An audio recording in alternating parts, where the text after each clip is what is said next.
Hello, ladies and gentlemen, welcome to the Burning Truth Origins. Or beginnings. Beginnings, Origins, whatever Matt Burns feels like calling it this week. So, last week, while I was away, you got to listen to the Matt Burns backstory. Yep. Which was basically just an insight to the life of Matt Burns. Some people might have caught him when he does some radio stuff, or if you've actually got to speak to him himself. Now, this week is unique. Oh, it's definitely unique. Because this is the first time I think we've ever actually given insight into me. Thank God. Scared? The mind. I'm scared. The mind of an evil genius. Evil, just a genius. So we'll get the introductions out of the way, and I just thought it would be only fitting to have your name first for this week. Yeah. Because this story is about you, which, if I'm not mistaken, you are the man, the myth, the legend, Nathan Gough. And across from me is the 116th Italian stallion. You know, because Mickey loves you, kid. It is the inflammable, the incomparable. He could knock Butterbean out with one punch and then go for a meal. It is Matthew. I'm angry. I'm angry. It's not Matthew. Matthew. Why do you keep calling me Matthew? Mixing my name with a sneeze. I think he might be the 652nd Pokemon. No. I'll wait for it to come out on Pokemon Go. No. Try to trick a Pokeball and see if he disappears. Fuck off. Quarters. Relative of Snorlax. Sleeps for 18 hours a day. Really? There's no way I'm not relative to Snorlax. No way. I don't sleep that much.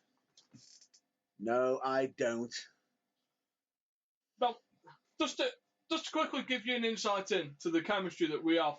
So, every week, Matt says he will pick me up. No. I'll explain this. I will say this. Calling me a sleepyhead because of that is poor form. I'm just late. I just have bad timing. Now, if there's one thing I pride myself on, it is punctuality. True. I enjoy being on time. He Matt is like the polar opposite. He enjoys, I'll see you at 2. What it really means is, I'll see you at 2:45. If I tell you 2, you might be ready for me by the time I get there at 2:45. Well, I might be ready by then. So, every week, it goes, I'll see you at 2. 2:45 comes. Just leaving now. Right. 3 o'clock. Still just leaving. I swear he tries to jump over the gate or he tries to catch the chicken before he leaves. Chicken court. Chicken court. But no, it's incredible. It's like polar opposites. I enjoy timing. He enjoys just in time.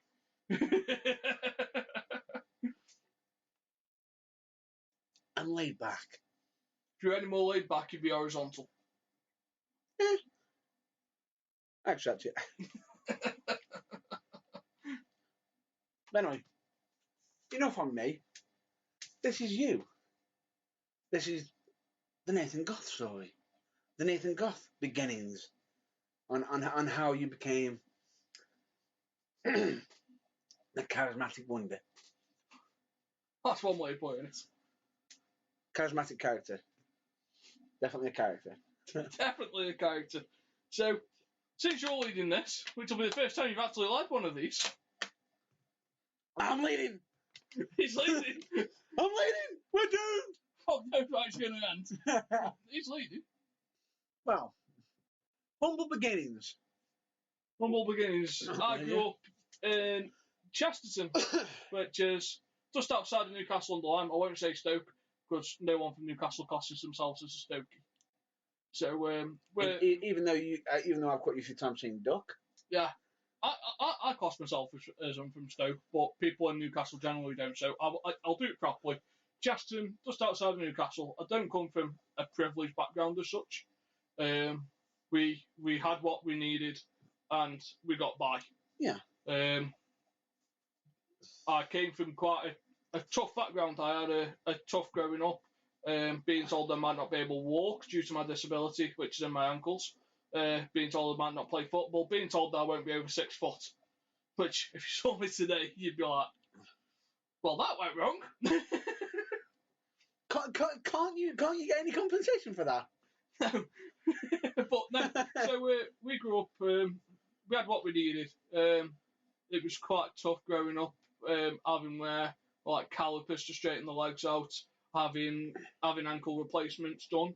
So certain things I had to be careful of what I was doing. I can imagine you're possibly feeling, like a bit different because you've got calipers on.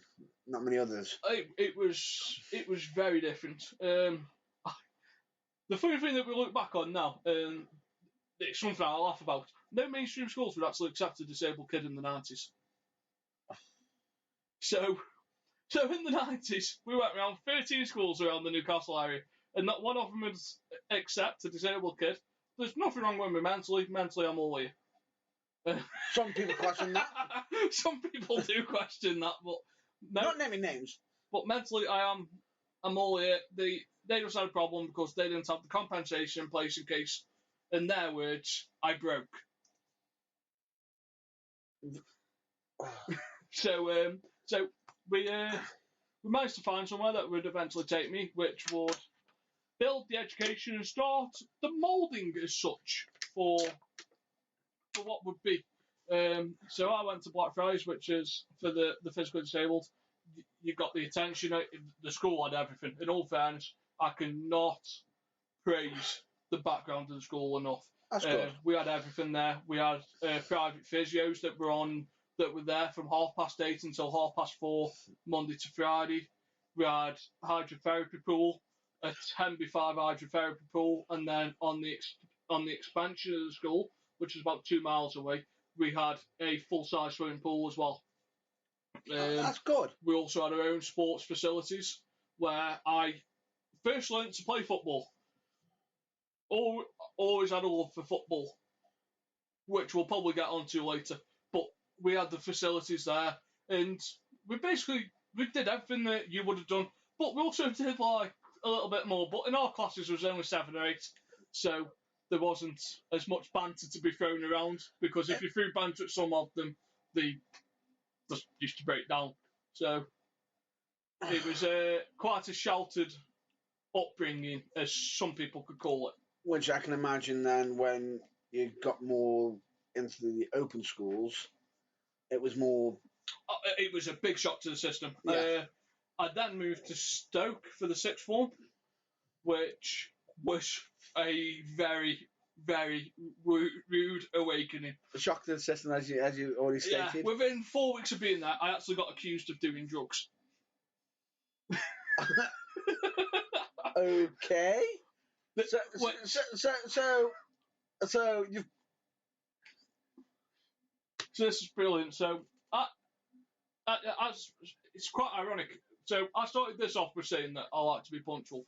So I used to get college because it was 2 buses, and I had to walk 3/4 of a mile down to the bus to get to Castle, and then Castle to Stoke. Well, just ask, during this time, did you have your calipers on? No. Still then? When did the calipers come off? When I was about 6 or 7, I then had one more operation, and then by the time I was 9 or 10, I could fully function. Full manoeuvre. Yeah, I had to have tendon transplants because my tendons were in the wrong legs. Yeah. So I had to have them swapped over. But I can imagine that being quite, the one thing I will say is it's quite the story because you come from such a disability as such, and you've in a way a lot of people could say you've overcome it. Oh yeah, it's nice, and a lot of people that were in my class. It shows hard work. No, all of them that were in my class, I could say at least 60%. If you met them in the street, so I go out drinking with one of the people I grew up with still, and you can't tell that we're thinking like we arrive somewhere, we raise hell, and then we leave. Yeah, it's like a Steve Austin t-shirt. I can imagine. No, but that's good then. That you got that vibe because then you're not feeling as singled out. Oh no. As such. So as I was explaining the story about when I got accused of doing drugs, so I believe in being punctual. So I used to get to college for, say, about 10 past, 8, and I used to live off energy drinks. Because I couldn't get sleep until 1, and then I was back up at 6. So first thing in the morning, I wasn't good. It used to take me an hour once I was there to get awake. In the first Fully classes functioning. were about 9 o'clock, so 45 minutes to wake up, have a quick read of a paper, This sounds familiar. And then just go. So it's the same thing I do now, minus the energy drink. So I got there, and for some reason I was extremely knackered that day. I think I'd done a night shift at Subway the night before, and I didn't finish till 4. So I went like that, and I fell asleep. So my head just dropped. I think I fell asleep for 5 minutes, and then the head of the college saw me and he went, "My office, I think you're on drugs." And I went, "I think you're a stupid bastard." Which I can imagine had some Which had some repercussions. Very vocal.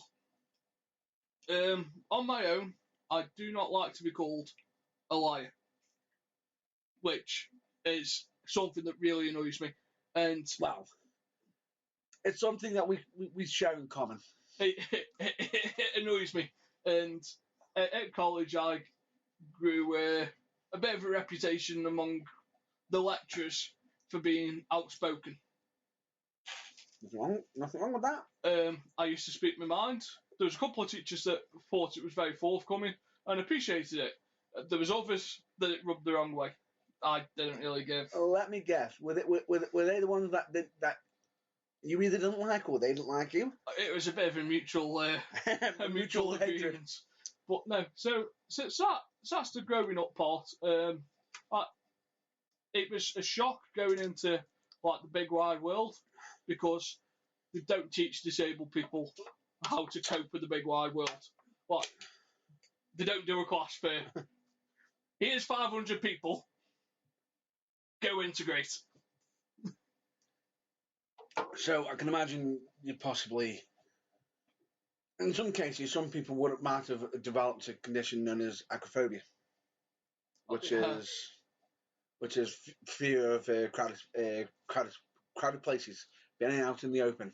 Yeah, luckily I did have a little bit of a background in public speaking at the time, which is good. I used to be a part of the youth parliament when I was up until the age of 16 for Stoke, for Newcastle, which is Young People's Association, which was the youth council for Stoke-on-Trent and Newcastle. We used to do grant fundings for young people's projects, something like that. So I did have a background in speaking and getting to know people.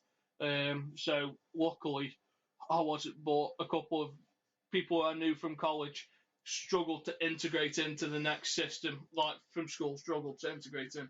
So it was a shock to their system. I enjoy my quiet time. Sometimes I enjoy just being away from people. There's nothing wrong with that. I totally understand how Brock Lesnar feels. Some people can be around somebody every day, every minute, and every second, where certain people don't mind spending some time, but also want to have some time to themselves. But having time to yourself isn't a bad thing. No, I totally understand how Brock Lesnar feels. When he says he isn't a big fan of people, because sometimes I aren't. That's fair enough. I tolerate people, and I like people. I tolerate people more than I like. I tolerate most people more than I only like a few people I can tolerate. I can say this on the record with yourself, as much as someone could argue right now, well, if that was the case, then why'd you do a podcast? The thing about it is, it's not he hates all people. It's just certain people can just rub you the wrong way. Yeah. And to be honest with you, that can be most people. That can happen to me, you, Joe Bloggs on the street. Anybody can just develop some. You can see something happen and you not like it. The difference is between Nathan and somebody who's has major people skills issues is You just walk on by and just leave Well, it I be. work in a call centre, so that explains my hatred of people. And there's that too. But the difference is, you won't exactly see every time you see something that you didn't like. You won't exactly instantly walk up. If it was something you really didn't like, fair enough. Each their own. Everybody has their own view. But you wouldn't walk up to every Joe Bloggs, oh, you did that wrong, this wrong, that wrong. That can come off wrong. Yeah. It's just a little hatred at times when people get hypocritical. I won't say it's a full-on hatred of people. It's just when people try to go, oh, well, made a bit, and then I'm like, no. But it's this, and this.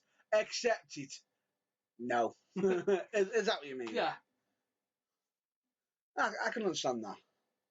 Now, a lot of people might be actually wondering, when did your love of wrestling come into play? So my love of wrestling actually occurred while I was in hospital. One of my operations. Paint in the picture. So it's one of my operations. I was stuck in Oswestry in Wales. Well, just on the border of England and Wales. It's more Wales than it is England. I was having my 8th operation done, which was to correct the way that the foot points and to have a pin replaced. So I had to stay there for 2 or 3 weeks, have the physio before I was cleared to go back. And on the children's ward, there was only me and this one other person. But this one other person was about 4 years older than me at the time, and he loved wrestling. And I wasn't really asked what was on the telly because I couldn't hear it anyway.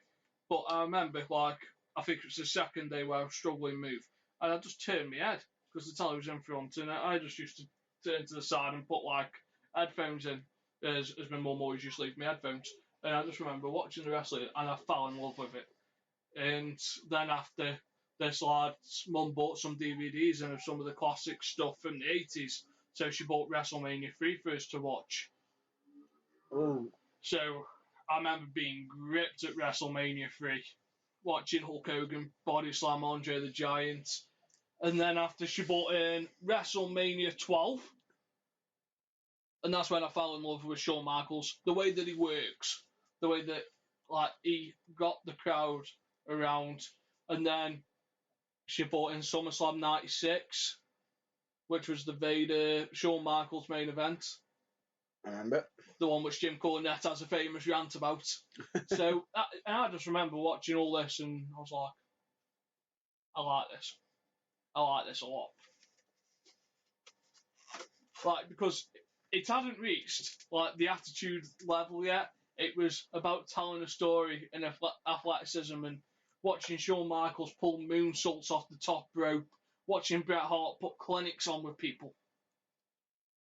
The rise of Steve Austin just coming to fruition. It was just on the rise. Yeah.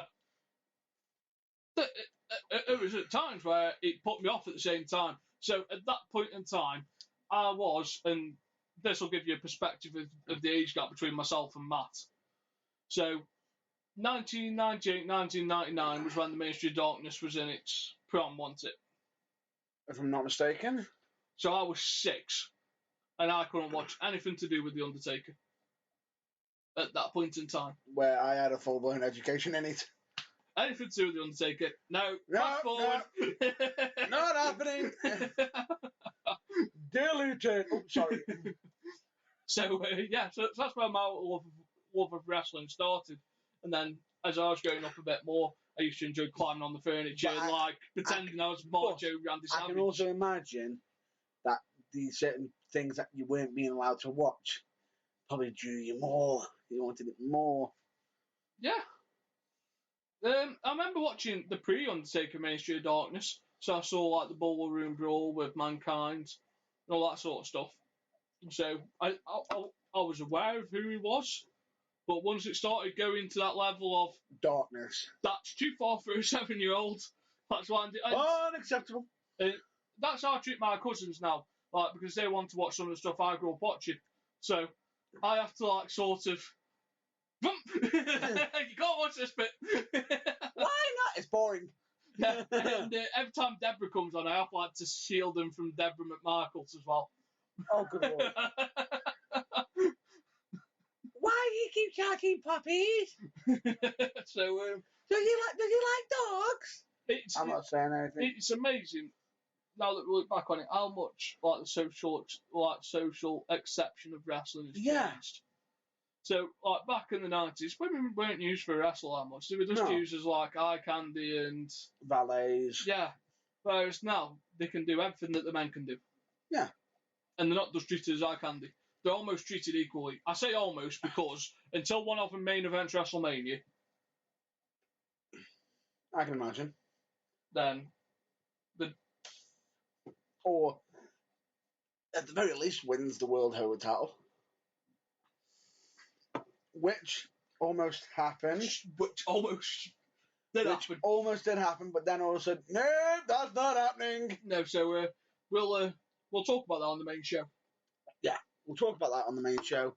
Which by the time you've heard this, you may have already heard that discussion already have happened. Yeah, you probably would have heard that by then. So yeah, so that's how I grew into wrestling. How was you? So what year? So when you were into it, did you have many people you could talk about it? No, it wasn't accepted at school or social. When was your time where you felt comfortable to talk about it? When I was at college. No, take very different backgrounds. Very different backgrounds. I'm now feeling very lucky and privileged. It wasn't accepted at school. Hang on. It's not accepted with yourself, but for me, I'm a bit older than you. I managed bumping into friends, luckily enough. Well, actually, yeah, it's a good point. It was a smaller class size. Yeah. And like they were into like the thing that went around our school was football. Everyone wanted to be David Beckham. I wanted to be Michael Owen. Small, whippy striker, could find the net. Already going against the grain. I based my footballing career around Michael Owen when I played for the academy at Stoke. That's what I based myself on. Now, that's an interesting point straight away there. You on football. Playing for Stoke. Yeah, I played for the Centre of Excellence, which was between 2007 and 2009.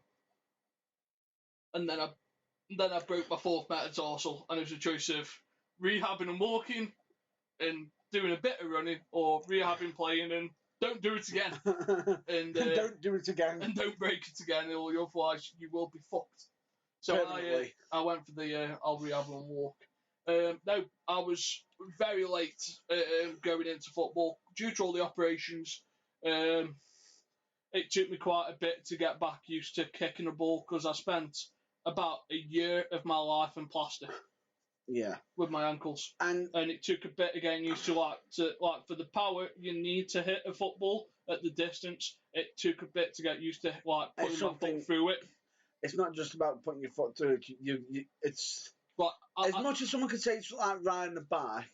The difference is it's okay. You know the motion and how to swing, but how much you push. Whole different story. Well, I had no ankle bone, so where people could just flip the foot around, my foot didn't do all the movements, so I had to find a new way of hitting the ball with the same amount of power. So when I properly started playing and I could move in and out, I was about 9 or 10, so I started late, but I used to practice every weekend. Me and my mate, who suffered from cerebral palsy, couldn't move very well, but I could move up and down quite quickly at this point. Yeah. I could quite happily run again. And we used to help each other. At times when I made the team, I was playing for both of us because he'd always come and watch. It was like that both of us had got picked, but I was playing for two people. Yeah. Which, it sounds stupid, but he would probably say the same thing. When I got scouted at 15, it felt like both of us got scouted. Yeah. So it's like, even though he wasn't playing, his heart and soul and energy was going to his. It was like both of us were there. It was like I was doing it for both of us. But I got scouted as a striker and ended up playing in goal as the goalkeeper that they had. They only had one goalkeeper at the time, and he injured himself and he couldn't play for the season. Oh dear. So I ended up finishing the season off because I got scouted with one of the lads from the other schools who knew I used to play in goal as a rush goalie, like for our school, because we never had a goalkeeper at school. Nobody ever wants to be a keeper. No, no one grows up and wants to be a Peter Schmeichel. Nobody wants the ball kicked at him at 100 miles per hour. So at 14, I had a backup plan when I got scouted, because when you got scouted, you had to go for a trial. And I knew I was half decent enough if I could learn how to dive to my left, because I always had a fear of diving to my left-hand side. Don't ask me why. I'd quite happily dive to the right-hand side. I'd go for overhead kicks. Catch me! It wouldn't bother me. I didn't enjoy diving to my left-hand side. So I was like, if I can get over that fear, I'd be all right. It might have been because... Are you left-handed, right-handed? Right-handed. Nah, that's something in connection, but don't know. So... But did you overcome that fear? Yeah. In the build-ups to it, I always used to stand by my right post, make people go for the left. So in my head, it was like, right, I need to dive for that now. Diving! Otherwise, they're in school. So a couple of lads at school took great pride in trying to smack a ball at the top corner as hard as they could, or throwing it as the case. And we got in. It was hard. Didn't expect the transition to be as thingy, because I was just playing it at school. Like, you'd do 40 minutes and then you'd go home for the day. And I got to the academy, which was once on Saturday, twice on Sunday. And it was 2-hour training sessions followed by one 90-minute match. Oh. And the first 2-hour training session I did, I was like, just stick a ball in me, I'm done. Ball getting kicked. Ball getting kicked. Catch. Oh, no, like, because it was outfield drills. Because they only had one goalkeeper. You had to do all the same drills as the outfield. Oh. If you wanted goalkeeping practice, that was done in your own time, because they didn't have 3 goalkeepers. So they didn't have a specialist goalkeeper coach at the academy for that year.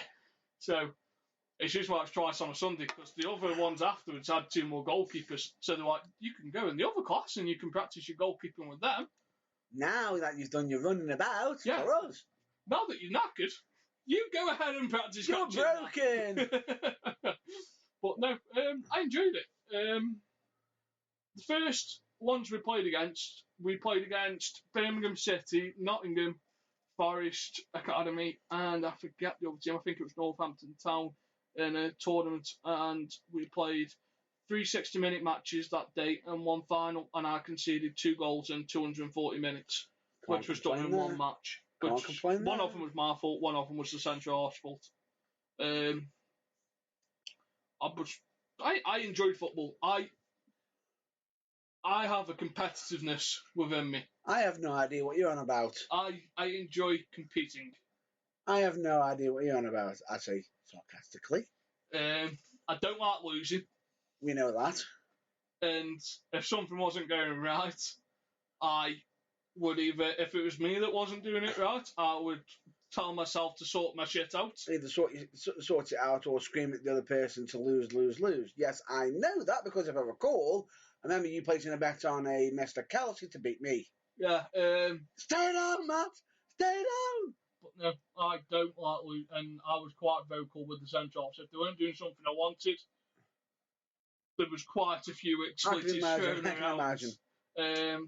Probably the lowest point I ever had with football was because the first year I joined, we had some really good talents that went on further on in the academy. Because I joined when I was 15, and if you reached 17 and they took you on to the next stage, you went on to the next stage. And that year we lost 3 of our people who were all in the same team as me.